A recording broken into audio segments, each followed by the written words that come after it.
Welcome back, everyone. And I told you it was a short break, and it was. We are moving on to our next panel for today, NextGen TV 2025. I want to remind our audience that we welcome your questions during this panel, so please use the Q&A button on the Zoom interface to send those along to us.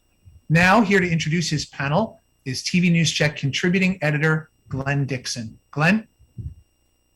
Good afternoon. Welcome to NextGen TV 2025. It's been almost 4 years since the ATSC 3.0 Next Generation Broadcast Standard was formally approved by the FCC in November 2017. Since then, broadcasters have made significant progress in rolling out the new technology, figuring out how to work together to free up spectrum to launch 3.0 in a market, proving out receivability through extensive field testing, and teaming with TV set manufacturers to create a new consumer brand for the standard, NextGen TV. 44 markets are on air today, and dozens more are slated to launch by year-end, and some 70 consumer TV models with NextGen TV capability are available. As the previous session just touched on, now is the time for broadcasters to shift their attention to monetizing the standard as they face increased competition from mobile streaming and OTT services. Today we'll hear from a panel of industry experts about where the big revenue opportunities lie. Joining me are Sean Makajani, SVP of Business Development and Strategy, TV and Streaming, and head of NBC Spot On for NBC Universal. Kerry Osland, VP of Strategy and Business Development for EW Scripps. Ann Shelley, Managing Director of Broadcast Consortium Pearl TV. And Jim Stenberg, EVP of SFN Infrastructure for Signal Infrastructure Group. As Michael alluded to, for the audience, we'd like to make this experience as interactive as possible, so please do contribute questions, and I'll address them towards the end of the session. Let's start with Sean. Can you tell us briefly what your role encompasses at NBC Universal, and what do you see as the big opportunities in using NextGen TV to create new revenues? Sure. So at NBC Universal, I'm on the TV and business development and strategy team for TV and streaming, which includes the owned stations. I've been in the owned stations, and now I support a broader strategy focus, but I've been working in stations for the past 14 years at NBC Universal and been in broadcast television since I was 14.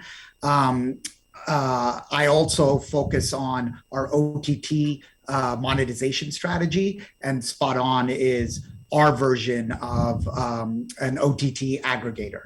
So, going to your question on monetization of ATSC 3.0, which has been the big question through the full process as we've made the standard and now are rolling it out, I really look at monetization opportunities through the lens of how I see, and many others see, ATSC 3.0, which is a hybrid broadcast and IP delivery standard that seamlessly combines the internet with our broadcast channels, in essence, adding another dimension to our current one-dimensional platform. The main areas that I really focus on or think is the opportunity, and the first one I think is the biggest, is digital ad insertion, right? With targeting and interactivity.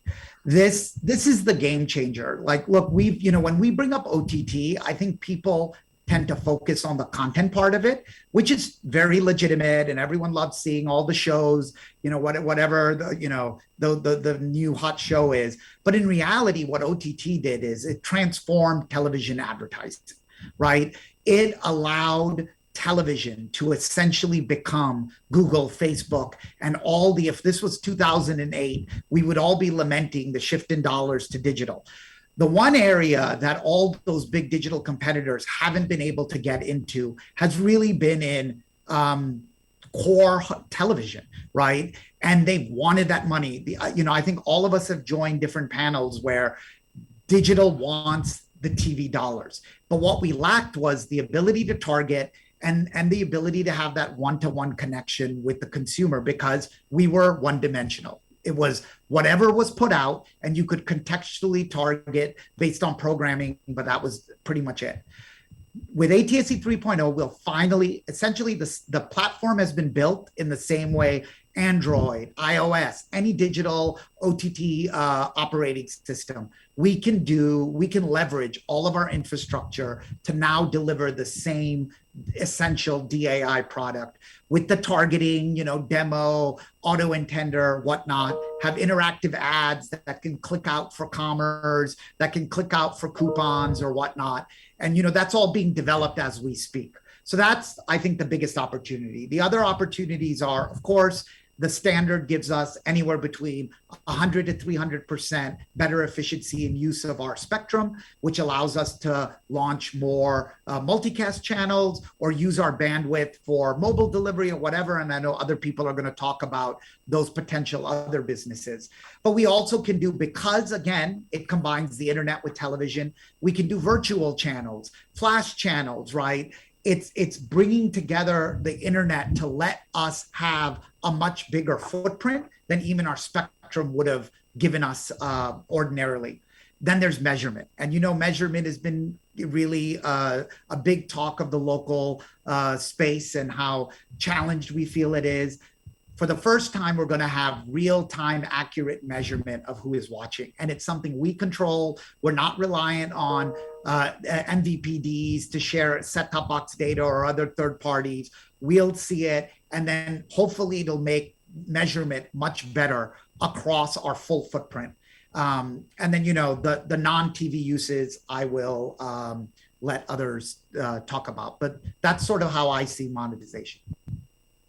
And, from where you sit today, Sean, how ready are broadcasters to deliver targeted ads? And I guess there's a couple different scenarios there where you could do it, right? You could be delivering targeted ads within, OTT-like channels that you're doing within 3.0, or you could be doing some targeting with your actual linear broadcast down the road, correct?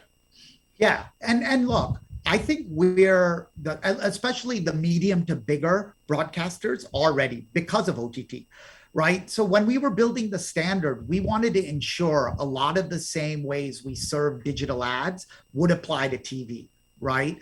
The standard wasn't built from a defensive point of view. It was built from an offensive point of view. Let's take what works in the digital environment and usurp it, right? Make it ours. And that's what it's doing. So what you'll find is all the organizations who have spent time building up digital ad ops teams that have been doing digital insertion in video, whether it's clips or long form, are going to leverage that infrastructure. And smaller broadcasters will be able to partner with bigger broadcasters who have platforms like Spot On or whatnot that then help resell that inventory that they can't sell locally, or give them the advanced targeting products that they might not have built out in their orgs. And, I just want to point out with targeting, people need to remember we're not starting from scratch. We're leveraging what the internet has built for targeting. We're using a lot of the tools that TV stations have used for a long time, credit card data and whatnot. It's just now seamless and sort of digital. And then it'll eventually lead to the linear broadcast, which will also, get more targetable as we sort of morph. And then the big question will be, what of the new standard will flow through to MVPDs, which will then let us essentially have our full ecosystem be targetable and, next gen, for lack of a better word. Yeah, and the cable question certainly is a large one, and we'll tackle that a little further down the discussion. Carrie, I wanted to turn to you. Can you talk a little more about Scripps' NextGen TV initiatives, particularly your work with the automotive industry in Detroit? Yeah, happy to. First off, I am Vice President of Strategy and Business Development for EW Scripps Company, and we have 60-something stations in 40-something markets, plus we picked up the Ion Media, all of their stations. So we've got like 100 transmitters, and we've become very quickly one of the largest holders of broadcast spectrum in the United States. We're very, very pleased that we are rolling out, of every market that rolls out in America, Glenn, you mentioned 44. We're involved in about 1 in 4 of those, and about 1 in 4 of our rollouts are lighthouses. One of those lighthouses is WMYD in Detroit, where we share channel capacity with Graham Media and Fox and CBS. And together as partners, we've carved out about 10% of our overall capacity, 3.0 capacity, for the exclusive use and experimentation of the automobile industry and its vendors. And we call it the Motown Open 3.0 Test Track, and it is managed by Pearl and Phoenix Partners and Shelley and Mark Barrington. It's a big, giant open invitation for anyone that wants to get their hands dirty in broadcast internet to come and see what we have to offer. And what we have to offer, I think that we're starting to, prove over and over again, receivability, reliability, and certainly when we look at the modeling, super affordability. So pretty exciting. We've had a number of consumer electronics firms using the track or using the broadcast internet in Detroit. We've had some large automobile manufacturers. We've had some wannabes or new entrants that want to be in automotive, and we've also most recently done some interesting things in expanding the track outside of the track to do some of the things that Mark Aiken was discussing in his call or in his portion of TV 2025 just before this certain panel. So there are some lively experiments happening with multi-frequency network and single frequency network, not only in market, but handoffs and handovers between markets. And we're just really pleased to be a part of that. But let me just say that while we're fortunate enough to get to be a part of and talk about the optionality and ancillary income and monetization opportunities, like with delivering data to automobiles, everything that Sean just said is actually in the priority that we look at it too. As a matter of fact, I was listening to Sean. I haven't had a chance to appear on a panel with him, but I think you're looking at probably the next spokesmodel for ATSC3 for our entire industry when you listen to him talk, and I think not only does he have it all right, I think he's got the sequencing right as well. So we're just layering in on top of that the optionality that comes when you are doing IP and you have a whole different possible set of customers that have interest in using one-to-many technologies, if for no other reasons, to greatly reduce their bandwidth costs. Thanks, Kerry. And obviously one of the key attributes of 3.0 is just how many different things it can do compared to the 1.0 standard that you guys started digital TV with. We talked a little bit about in prep on this, the notion of cellularizing broadcast signals for applications like automotive, and that I guess is kind of a confusing term a little bit, because there are ways in which 3.0 works differently than than wireless carriers networks in terms of how many transmitters you need to provide coverage, but will work in a similar fashion in terms of if you're driving down the highway from Carolina to Florida. Can you talk a little bit about some of the work you guys have done with that sort of the market-to-market handoffs? I think that sometimes when we take a look at our footprint and our footprint maps, a lot of companies, they boil it down to dots on a map instead of taking a look at the actual RF footprint and taking a look at just how interesting it is, these blobs of green RF. And when you start layering these blobs of green RF together, you start seeing where there is contiguous spectrum in a company like ours, for instance. In Florida, up and down north and south I-95, we have so many television stations that we virtually cover the entire state of Florida. So not only do we think about what are the in-market opportunities, but we think about what are the opportunities for fleets, for cars, for the Internet of Things that are traversing geographies. And what if we could keep those devices and cars in a bubble of data regardless of where they go?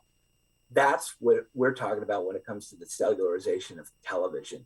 And if you took a look at our footprint in Florida, for instance, you would see that 6 transmitters can pretty much blanket the state of Florida, where in fact it would take literally hundreds of cell phone towers to do the same. Now, I'm not suggesting it's one versus the other. I'm just suggesting we have a way to deliver data in a very efficient manner using existing infrastructure and working with the 5G providers, the 4G providers, because there's always going to be gaps. There's always going to be a mountain. There's always going to be a tunnel. There's always going to be a need. And I think that at the end of the day, to make great experiences available for the least amount of money to consumers, that broadcast internet has and can play a great role. Okay, thanks. Yeah, and we'll certainly touch on how NextGen TV may coexist or compete with 5G and other wireless technologies a little further on. Jim, Kerry was talking about the footprint that coverage footprint that 3.0 can provide.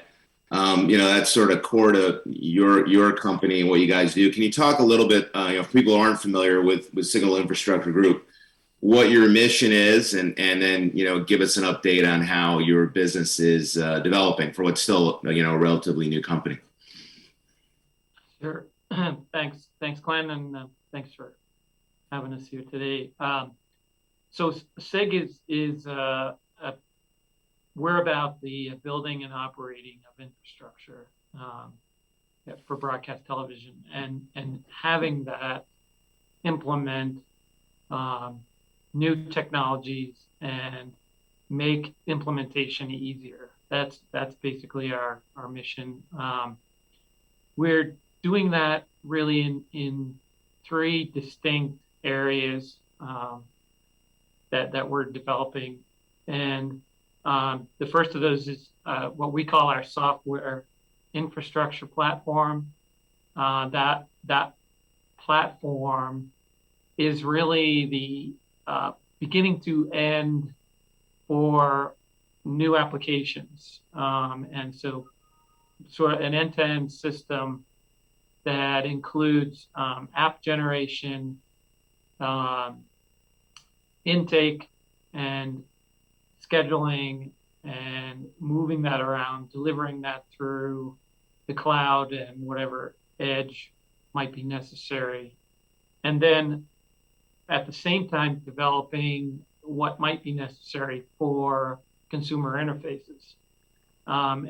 It's a really exciting platform. We've got some great technology that we're actively implementing. So that's one area. The second is that we truly believe that in order to provide many of these services, particularly to handheld devices or in-home devices, you're going to need more signal throughout the coverage area than is typically available with the single stick.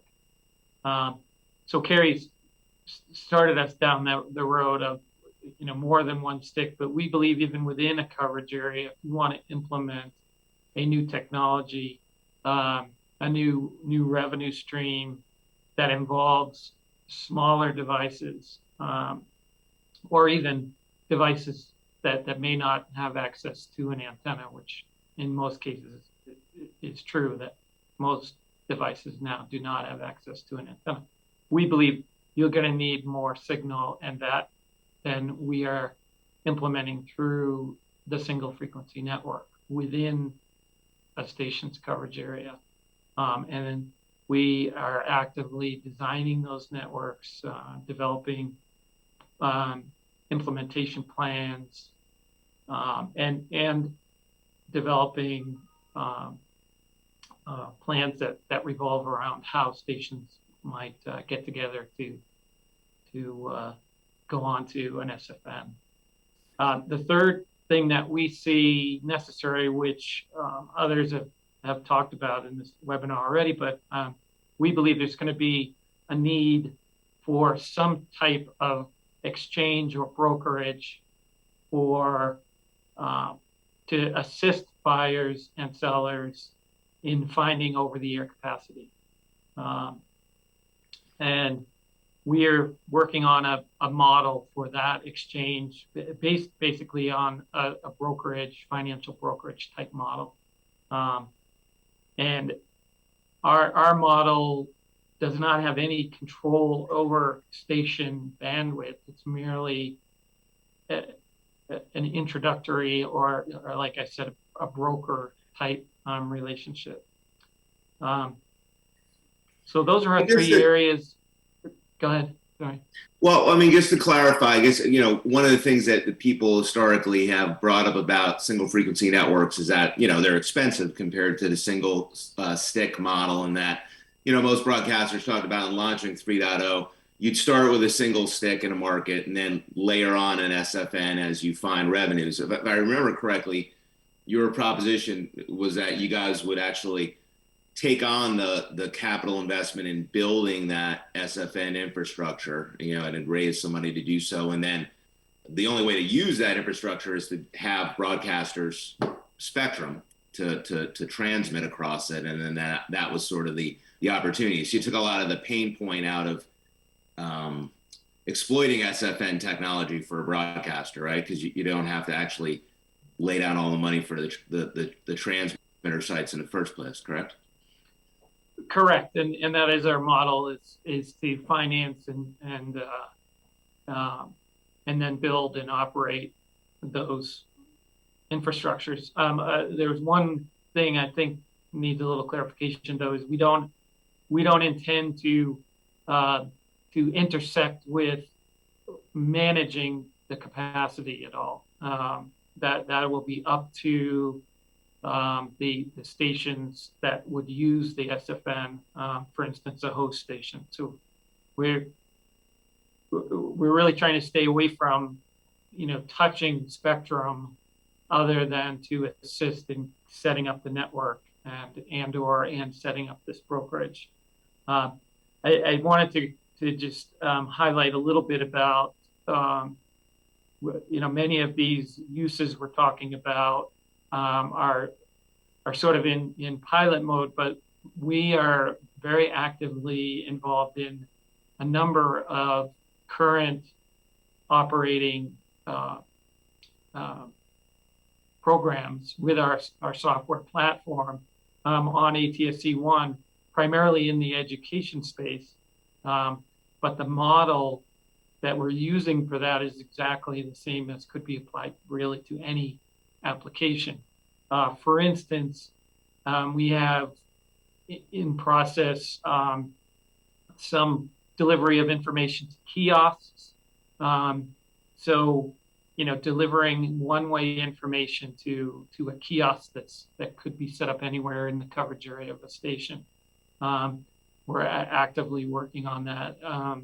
Emergency alerting, not emergency alerting that's built in within the ATSC3 structure, but different types of emergency alerting, which could also be tied into a station's weather situation, whatever they're putting on for weather information. There could be a separate service and pipe dedicated to emergency information. And then alerting within organizations. So there are lots of uses in that information delivery, we would call it. So there many of these applications are already being implemented. Okay, thanks. Yeah, and we'll probably touch a little more on some of those a little bit later. And we've been talking a lot about, for the last couple of years, we've been talking a lot about the nuts and bolts sort of backside of NextGen TV. First it was getting lawyers together to pound out agreements between the stations on how they'd share spectrum, and figuring out how to work with networks in stacking programming, and then some of the trials. Now we're actually at a point where we can talk about consumer receivers in a real way, not about what may be coming down the pike. Can you talk about how the rollout of those next gen TV receivers is going, and and how do you see that progressing, I guess, between now and 2025, right? That's the name of the conference. So, kind of handicap the next 3 years for us. Yeah, sure. Just a quick recap on Pearl. We're a business organization of 9 of the larger broadcast station groups, but we've been partnered with the networks for over 3 years in developing the underpinnings of the platform that would, and also looking at the consumer and where is the consumer headed in terms of its viewing behaviors, and what would they identify as being unique and next gen to them. And so a lot of that work we did over the last 3 years was culminated in a lot of the work we're doing now to establish a brand around NextGen TV. We've also done a lot of business model work looking at sort of the natural evolution of the development of this platform, and where are the near, mid, and long-term revenue opportunities. And if you look historically at wireless or any other platform, what you're seeing is you're building off of your core base. So what Sean talked about is absolutely spot on. He used the word, there's a lot of things I also wrote down that Sean said that I'm going to riff from him, which is, we've gone from this one-dimensional to multi-dimensional opportunity, and we did it really smartly by leveraging technologies that exist today that will allow us to scale on these TV sets. And I'll give you an example of why we're scaling on the sets is for that very reason. We recognize that those opportunities around CTV addressable and the rise of the connected television. So we've kind of hit CTV right at its sort of hockey stick environment that's happening with consumers right now. Consumers shifting heavily away from peripherals to the main television. And that's, you can see early peripheral devices went out there for streaming. Now that consumers are realizing, wait a second here, my TV in my house can do all of this, and that's where I want to do it. And we saw that in spades over the last couple of years, given a lot of consumers are cooped up at home. But backing up a little bit, part of what we did in our partnerships with Samsung, LG, and Sony is do the consumer research at the same time, look at the standard and what needed to be there is what we call a service profile. So what are we emitting over the air, and what's getting received by the receiver? And that, and looking again at where does the consumer put its value? And I can say upgradeability, number one, NextGen, a great brand for that. They get the word next generation. They're used to upgrading via cell phones, the 4G to 5G, 3 to 4 to 5G. They get that. So for them, they are, it's the next thing. I better go get that. Why do I want the last thing? Okay, so I'm just saying what's in the consumer's mind when they think about next gen. The other is better picture quality. That's table stakes. They expect that. The audio is a huge component that we didn't expect when we came out to our consumer research, but consumers put huge value in the Dolby audio system. And lastly, one that has went from being sort of on the lower end of a feature, but now is up on the top end of the feature in our most recent research is interactive. And that's where the application and the application environment that NextGen brings to televisions for the first time ever, and then gives us that connection and gives us all the things that Sean outlined, is where consumers are heading. And that's our sweet spot. And so we kind of hit the mark right now with TVs. So let me tell you why I think that. Well, right now, we have over 3 million televisions that have already been sold. We have only been out at retail shelves since April of 2020. we will outpace the sales of 4K HD TV sets. We are outpacing DVD, and we're killing it over streaming set-top boxes. So we're riding the wave of the connected television. Right now we have Samsung, LG, and Sony in market. Sony with 100% across all televisions embedded next gen. We will have new manufacturers coming out next year. I can't say who those are. Both the Samsung and LG moving down into the lower tier. The mid tier. What I think you're going to see is a pretty quick proliferation of almost 100% ubiquity for next gen on all TV sets by 2025. 45 million sets are sold a year. You can do the math. So basically, TV sets are getting naturally seated out there. There is going to be no other device that gets us this fast in terms of this quick a ramp in terms of devices that can be addressed in the marketplace. So again, really excited about that opportunity. The piece to it that's unique for us is, for the first time ever, we have developed, and that's Pearl and the Phoenix Partners, what we call, which is the plumbing, or it's called Run 3 TV. It's available to broadcasters, but it's really essentially the browser that allows for these web pages to be deployed, implemented, and all of the capabilities that Sean talked about exercised by broadcasters.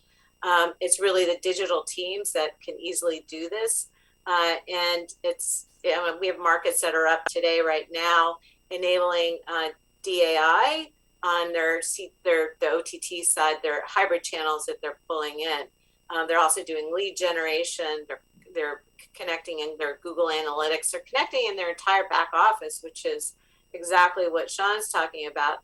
It's agnostic. It allows the broadcaster to control its destiny in terms of this platform.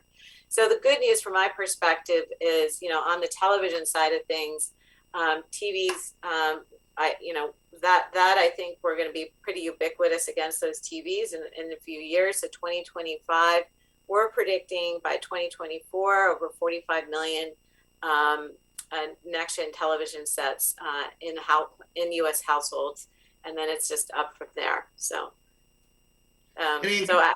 it's exciting to do this. So just so you know, there's the Pearl Phoenix Partners are the brand behind www.watchnextgentv.com.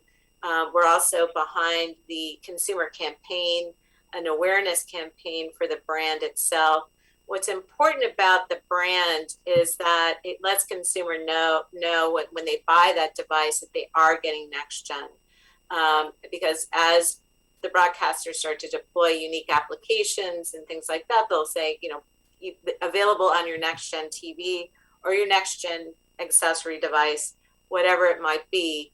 And so we're educating retailers right now so they know, hey, this is next gen.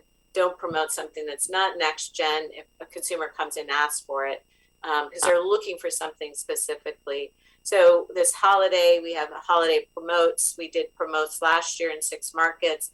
We have an ad campaign. You can see part of the campaign. We're working with Dolby right now and coming out with an ad campaign around the sound aspects of next gen. So consumer awareness is going up. Look for us in a lot of holiday gift guides. We have a holiday lookbook for consumers that just went out. We're talking to a bunch of publishers about that. So we're really leaning in on the promote. We're also working closely with the manufacturers to ensure that, the logo's on the box. You can find it, when you're Googling on the Sony's site. All those kinds of things are part of this integrated marketing effort around the brand. Okay, thanks. Ann mentioned, 4K TV sets, and we talked about a lot of different things you can do with NextGen TV. We haven't talked about its ability to deliver Ultra HD formats, whether that's 4K HDR or 1080p HDR. Both are an improvement over 720p or 1080i, which is what people have been delivering in 1.0.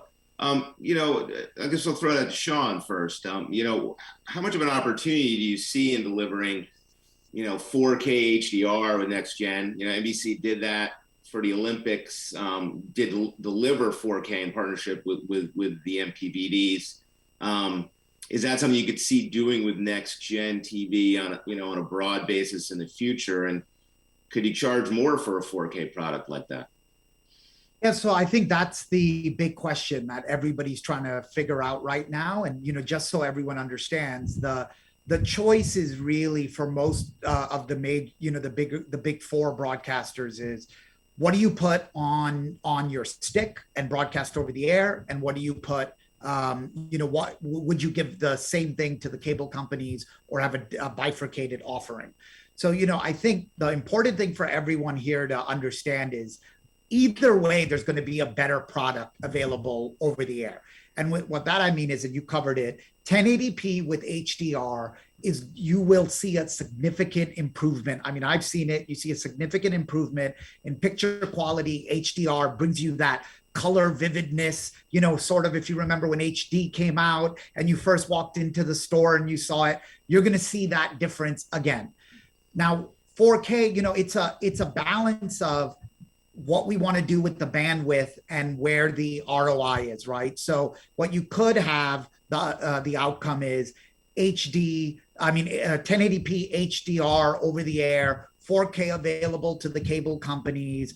Would they be a separate charge for that or not? Who knows? Let's talk about what YouTube did. YouTube TV charged extra for their 4K offering, and when we have the Olympics, you have to buy that tier. Netflix and whatnot have an upcharge for that. So I think that will all play out, and we'll have to see what use cases that come out of it. But I think in the end, over the air, we'll see a significant improvement, and that will still be free. Hey, just to point out to what Sean just said, so the service profile that's set on all the Pearl stations is 1080p HDR with the networks. That's what we came out of the Phoenix partnership with, so that's where the stations are setting their mark right now. Okay, thanks. We're going to get to some audience questions, but I do, we're sort of talking obliquely about cable and what it might do with 3.0. I guess I'll start with Ann on this, because I know you've been involved with some trials. But how do you see NextGen TV being rolled out by cable? And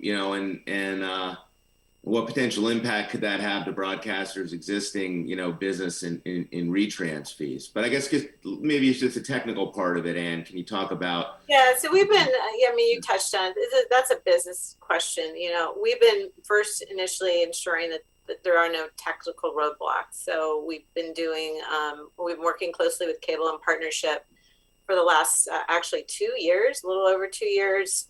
First of all, to ensure that in the transitions that the cable companies all participate on a market-to-market basis on all our transition calls, to ensure that we're transitioning and keeping the viewership going. There's nothing's fallen on the floor kind of thing with the cable companies in market, and that's been going really, really well. And hats off to Comcast, Cable Labs, et cetera, that have and Cox and Charter that have been part of that effort.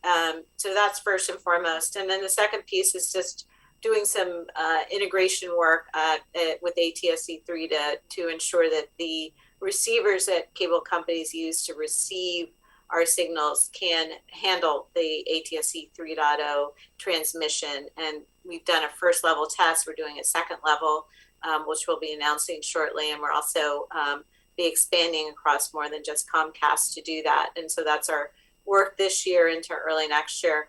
The other piece to this is there's some unique aspects of the NextGen platform, such as the advanced emergency alerting, multi-language that cable companies would like to have, be able to enable. But part of that is to ensure the consumer experience is consistent between an application we might have in the X1 platform. And we think there's ways to do that. So we're starting to look into how do we have that consistent experience with them. So cable being a really important partner to broadcasters, but at the same time, you don't want consumer confusion out there. And as we promote, when we promote, we're on air live, it's going to cable, it's going over the air. We want it to be the same.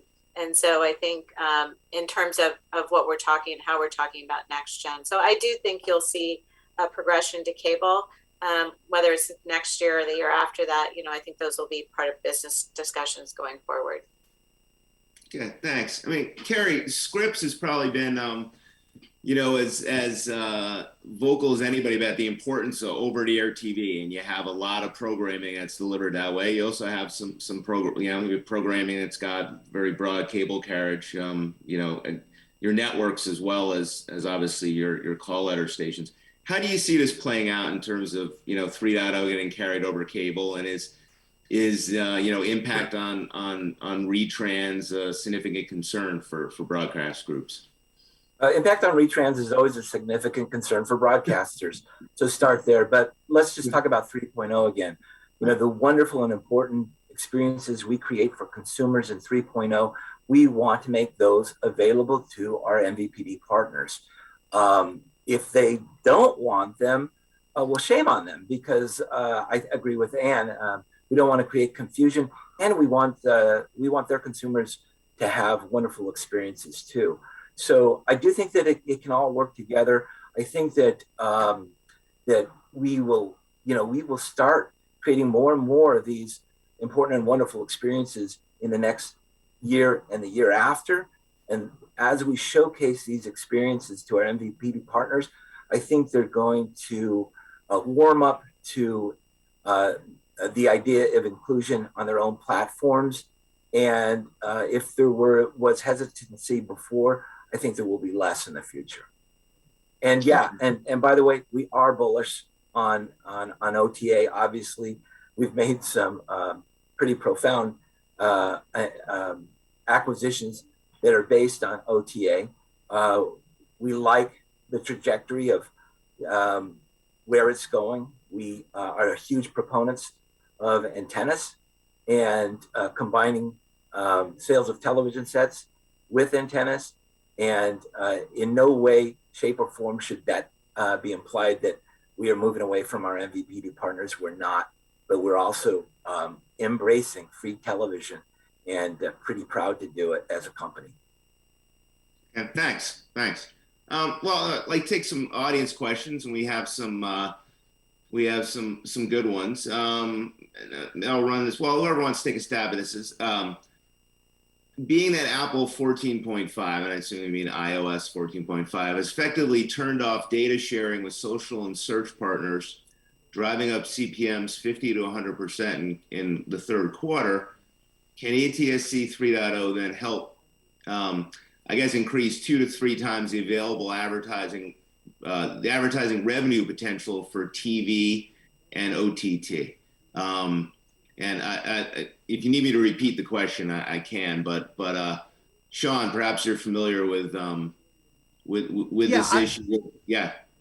Yeah. Look, I think the jury's still out on what exactly will happen to all the Apple's changes on data.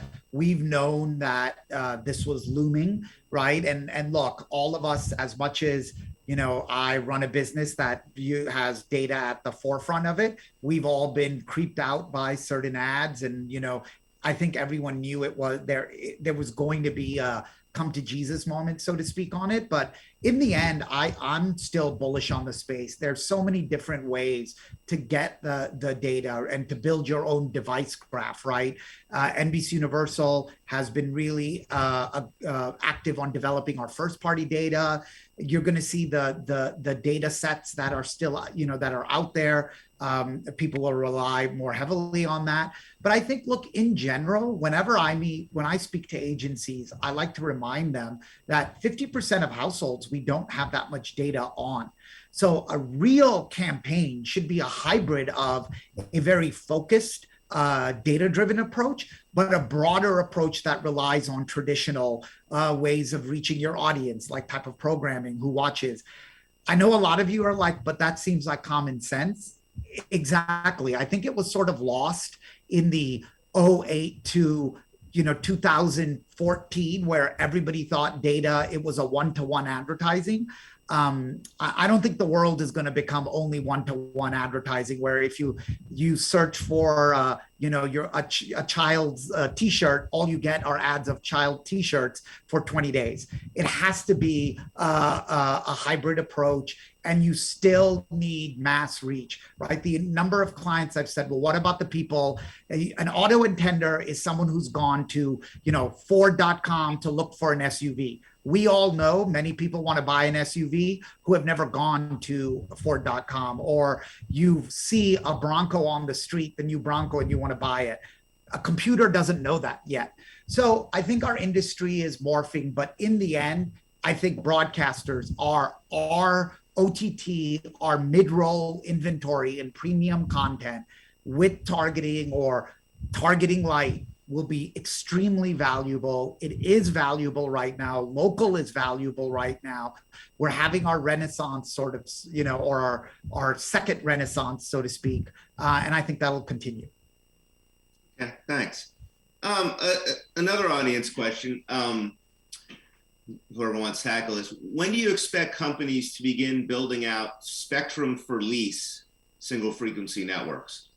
I guess the notion, building out the capacity and then just letting any enterprise or commercial customers use it. I'll go ahead and take a stab at that right now.